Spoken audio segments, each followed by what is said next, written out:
এই মুহূর্তে সবচেয়ে গুরুত্বপূর্ণ খবর, বিশ্বের প্রথম করোনা ভ্যাকসিনের কথা ঘোষণা করল রাশিয়া। শুধুমাত্র ঘোষণাই নয়, বিশ্বের প্রথম ভ্যাকসিনের সরকারি প্রয়োগ হলো রাশিয়ার প্রেসিডেন্টের মেয়ে পুতিনের উপর। রাশিয়ার স্বাস্থ্যমন্ত্রক এই ভ্যাকসিনটির ছাড়পত্র দিয়েছে। রাশিয়ায় এই ঘটনা নিঃসন্দেহে গোটা বিশ্বের কাছে বিরাট সুখবর, কারণ কোনোভাবেই সংক্রমণ রোখা যাচ্ছে না। গোটা বিশ্ব সন্ত্রস্ত হয়ে রয়েছে করোনা আতঙ্কে। সেই জায়গায় দাঁড়িয়ে গোটা বিশ্ব যখন অপেক্ষা করছে কখন ভ্যাকসিন আসবে, কখন মুক্ত হব করোনা থেকে, কখন মুক্ত হব করোনা আতঙ্ক থেকে, তখন করোনার ভ্যাকসিনের কথা ঘোষণা করলো রাশিয়া এবং বিশ্বের প্রথম সরকারি প্রয়োগ হলো রাশিয়ায়।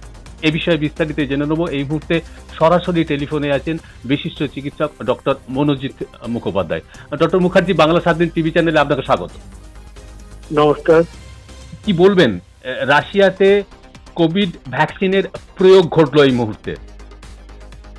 আমি একটি সুসংবাদকে স্বাগত জানাচ্ছি। যেমন করে সারা বিশ্বের মানুষ খড়কুটো আঁকড়ে ধরতে চাইছে, সেইভাবে আমি এই সুসংবাদকে স্বাগত জানাচ্ছি।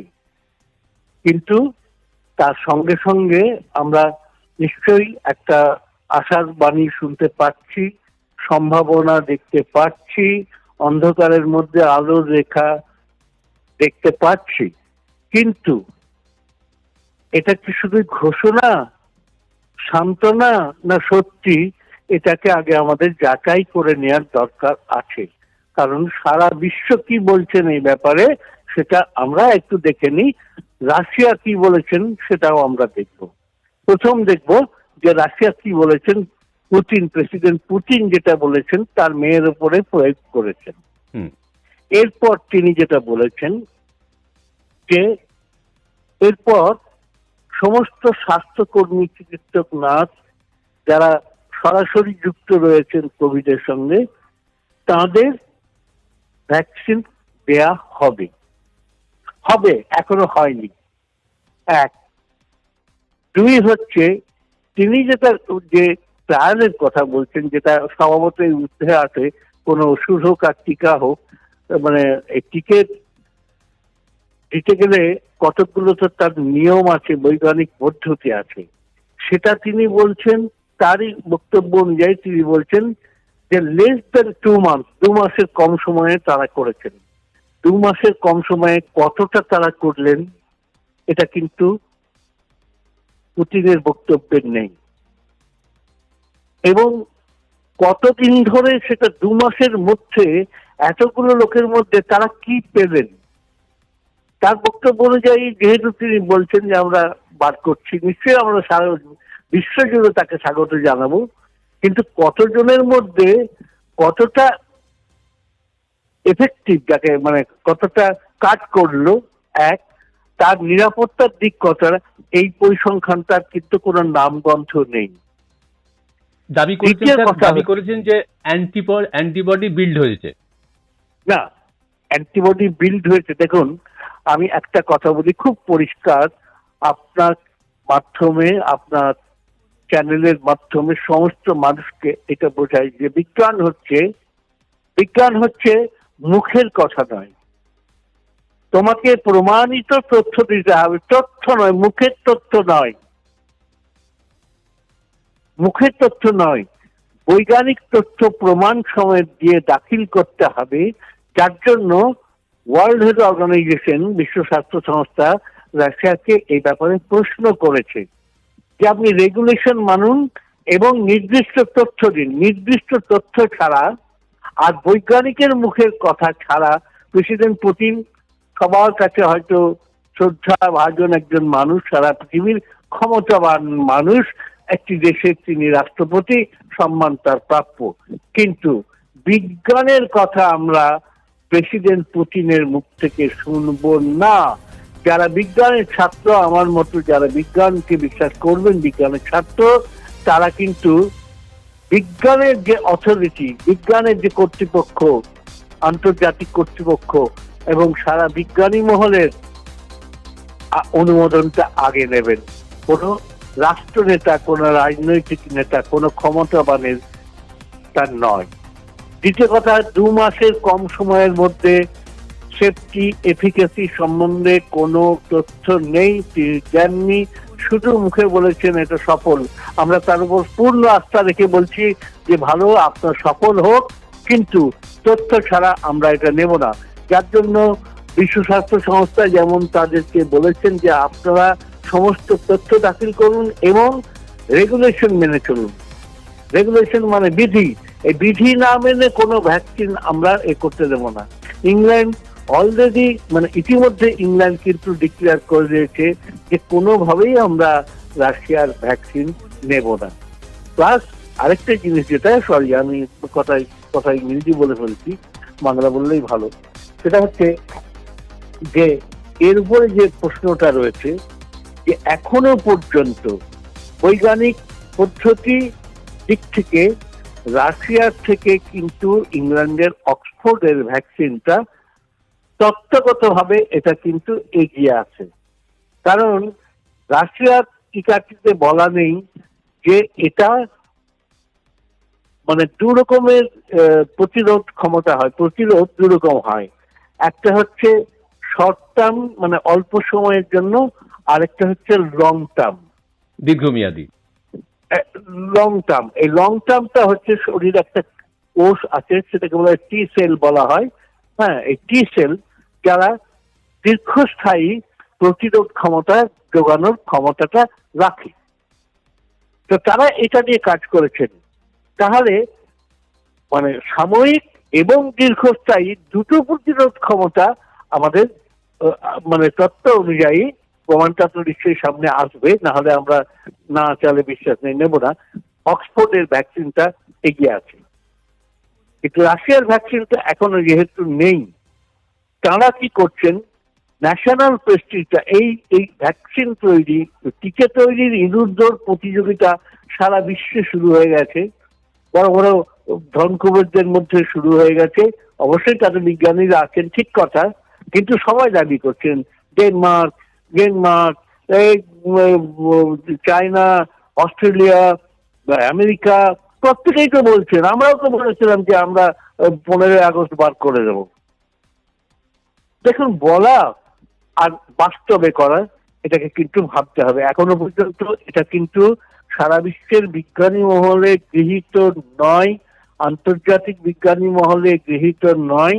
শুধুমাত্র ওনার এতে বলে কোনো লাভ নেই। উনি এখন সমস্ত স্বাস্থ্যকর্মীদের উপর এটাকে প্রয়োগ করবেন, এখনো করেননি। তারা কোথায় তার তথ্য হলো? কাজে আমরা বিজ্ঞান ভিত্তিক তথ্য ছাড়া এখনই নেব না। ব্যক্তিগতভাবে আমাকে যদি প্রশ্ন করেন, আমার মত বলবো যে না, এটা আমরা বিশ্বাস করব না। উনি প্রমাণ দিন, নিশ্চয়ই বিশ্বাস করব। মানে যতক্ষণ না আন্তর্জাতিক বিজ্ঞানী মহল এবং ওয়ার্ল্ড হেলথ অর্গানাইজেশন তার সিলমোহর দিচ্ছে, ততক্ষণ পর্যন্ত তার গ্রহণযোগ্যতা নিয়ে একটা সংশয় থাকছেই। 100 বার এই যে করোনা নিয়ে এক একটা ওষুধ বিক্রি করছে, ইঞ্জেকশন বিক্রি করছে 40,000 টাকা দাম, সেটা বিক্রি করছে 60,000 70,000 টাকায় একটা ভাল। অর্থাৎ গরিব মানুষদের তার থেকে মৃত্যুবরণ করাটা ভালো। ওষুধ ওইরকম যদি 5টা কি 10টা ওষুধ কিনতে হয়, তার মানে সে 5 লাখ টাকা কোথায় পাবে? কিন্তু এই যে ব্ল্যাক মার্কেটিং হচ্ছে, ওষুধ নিয়ে যে কালোবাজারি হচ্ছে, এগুলো কি হচ্ছে? কিন্তু বিজ্ঞানী মহল এখনো পর্যন্ত সেগুলো সম্বন্ধে কখনো বলছেন হ্যাঁ কিছু কাজ করে, কখনো বলেন একটা অংশের মধ্যে কাজ করে, কখনো বলছেন যে কিন্তু আমরা দেখতে পাচ্ছি যে বিভিন্ন জায়গাতে, বেসরকারি জায়গাতে বিশেষ করে, প্রথমেই হচ্ছে আগে 40,000 টাকার ইঞ্জেকশনটা পাম।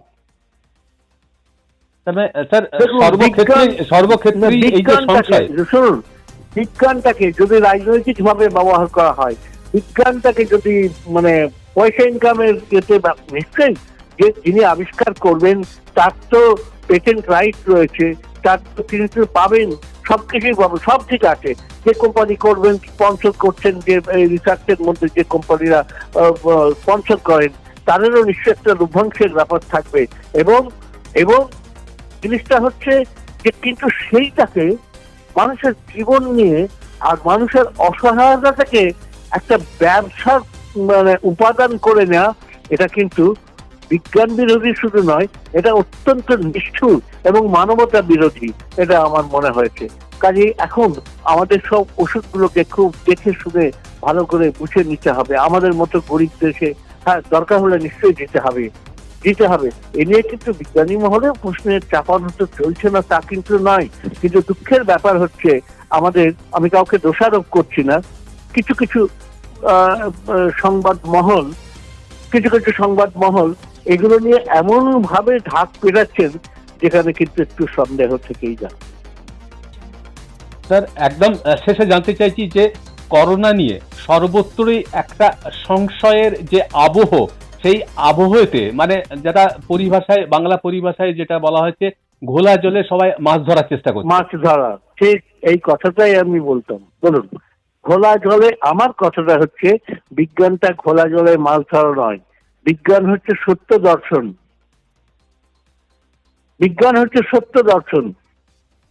অবশ্যই, তাই না? আজকের দেখুন, যিনি পোলিওর ভ্যাকসিন যিনি আবিষ্কার করেছেন, টিকা,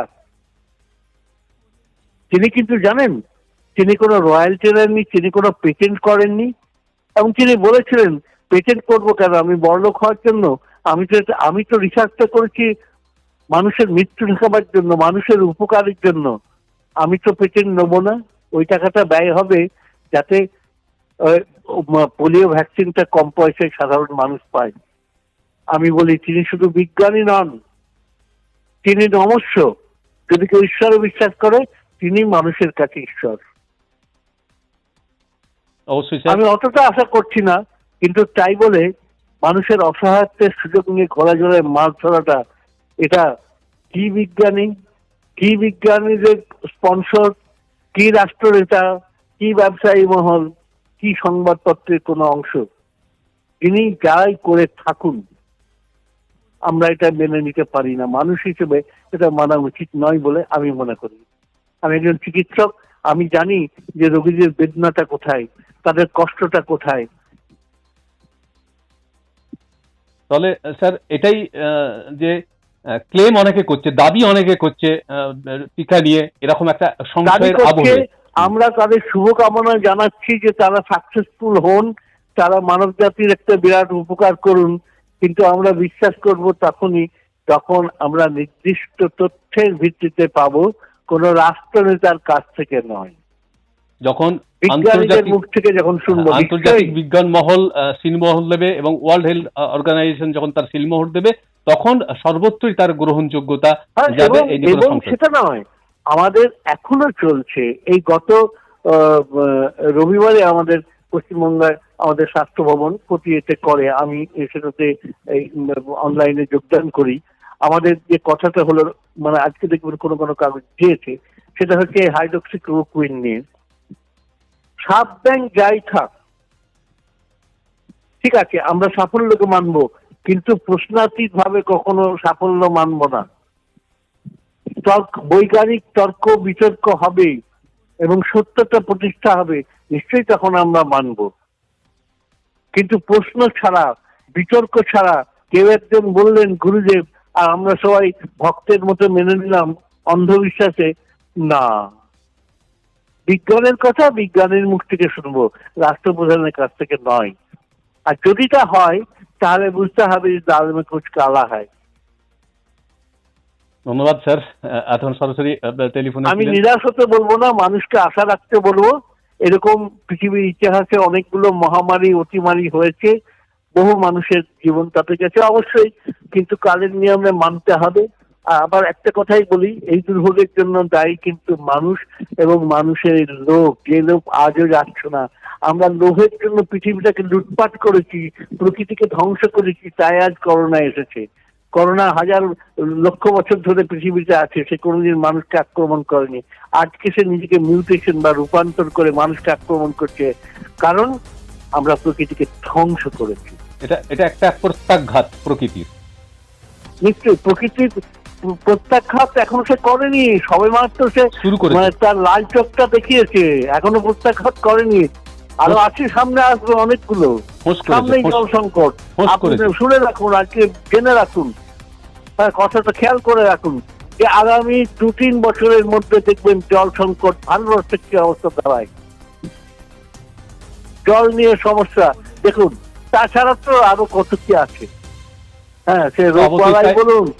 সভাপতি, তাই স্যার আগামী দিনটা আমাদের কাছে ভীষণ চ্যালেঞ্জিং হতে চলেছে। কারণটা হচ্ছে আপনি ঠিকই বলেছেন, আমরা জ্ঞানত অজ্ঞানত সেই কালিদাসের মতো, মূর্খ কালিদাসের মতো যে ডালে বসেছি সেই ডালটাকেই কুঠারাঘাত করেছি, কাটতে থেকেছি। কখনো তার যে পরিণাম, সেই পরিণামের মুখোমুখি হয়তো আমাদের হতে হচ্ছে এবং আগামী দিনে হয়তো ভয়ঙ্কর হতে হবে। সেই জন্য আমাদের আরো বেশি সচেতন হতে হবে, আরো বেশি সাবধানতা অবলম্বন করতে হবে। ধন্যবাদ। আজও মানুষ তো নিয়ম কানুন মানছেন না, এত বড় আতঙ্ক, এত বড় অতিমারি, সেখানেও সচেতনতা নিয়ে প্রশ্ন জাগছে আমাদের ক্ষেত্রে। হ্যাঁ, কাজে মানুষ যদি নিজের ভালোটা নিজে না বুঝে তাহলে কে বুঝিয়ে দেবে? কোনো ঈশ্বর নেই, কোনো ধর্মের কোনো ঈশ্বর নেই যে ঘাটটা ধরে মানুষকে শেখাবে। মানুষকে নিজেকেই শিখতে হবে। এত ঠকার পরেও যদি না শেখে তাহলে আর কি বলবো, তাহলে তো বিপদটা হতেই হবে, হচ্ছে কথা। তো যাই হোক, ভ্যাকসিন সম্বন্ধে আমরা এইটুকুই বলবো যে প্রমাণ ছাড়া কোনো ভ্যাকসিন আমরা এখনো পর্যন্ত করতে দেব না। আরেকটা কথা এই ভ্যাকসিন প্রসঙ্গে বলি, সেটা হয়তো অপ্রিয়, একটু চেতো হতে পারে, কিন্তু স্বাস্থ্যকর হলেও হতে পারে। সেটা হচ্ছে যে ভারতবর্ষ হচ্ছে একটা খুব বড় বাজার। রাফাল অস্ত্রের জন্যই হোক আর করোনা ভ্যাকসিনের জন্য হোক, এত কোটি মানুষ, কতগুলো আর মরবে? কিছু মরবে, কিন্তু বাকি বাজারটা তো থেকে গেল। সেটাও তো বিশ্বের মধ্যে একটা সব থেকে বড় জায়গার একটা, চায়নার পরেই লোক সংখ্যা, চীনের পরেই ভারতবর্ষ। কাজে এত বড় বাজার আর কোথায় পাবে? সেই জন্যে ইনিপিক করার জন্য ভারতটা খুব ভালো জায়গা। শুনতে খারাপ লাগলেও কথাটার মধ্যে সত্যি আছে। তা সে টিকেটে হোক আর যুদ্ধ করবার সরঞ্জামই হোক। ধন্যবাদ স্যার। এতক্ষণ সরাসরি টেলিফোনে ছিলেন বিশিষ্ট চিকিৎসক ডক্টর মনোজিৎ মুখোপাধ্যায়। তিনি বললেন যা সত্য এবং সত্য প্রতিষ্ঠিত, তাই গ্রহণযোগ্য, তার আগে নয়।